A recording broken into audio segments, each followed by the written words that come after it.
Hello, আসসালামু আলাইকুম everyone. কেমন আছেন সবাই? আশা করি যে যেখানে আছেন আল্লাহর রহমতে অনেক ভালো আছেন, সুস্থ আছেন। তো আজকে আমি আপনাদের সাথে আবার একটি নিউ ব্লগ ভিডিও শেয়ার করব। রাজহাঁসের মাংস রান্না করা, রাজহাঁস রান্না করা। তো এখানে ফার্স্টে আদা, রসুন, পেঁয়াজ একসাথে ব্লেন্ড করে দিয়ে দিছি। তারপর দিয়ে দিছি হলুদ গুঁড়ো, তারপর দিয়ে দিব মরিচের গুঁড়া, তারপর দিয়ে দিবে মশলা গুঁড়া। মশলা গুঁড়োটা একটু বেশ করে দিচ্ছে যাতে মাংসের স্বাদটা একটু বেশ ভালো। এরপর এটাকে আমার আম্মু মেখে 1 ঘন্টার জন্য ম্যারিনেট করে রেখে দেবে।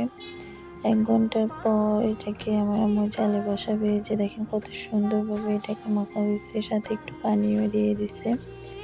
তো এটাকে 1 ঘন্টা এভাবে রেখে দেওয়া হবে। 1 ঘন্টা পর এটাকে জালে বসানো হবে। এই যে দেখেন প্রায় অনেকটা অর্ধেক রান্না হয়ে এসছে, সাথে আমার আম্মু কারি পাতাটাও দিয়ে দিছে।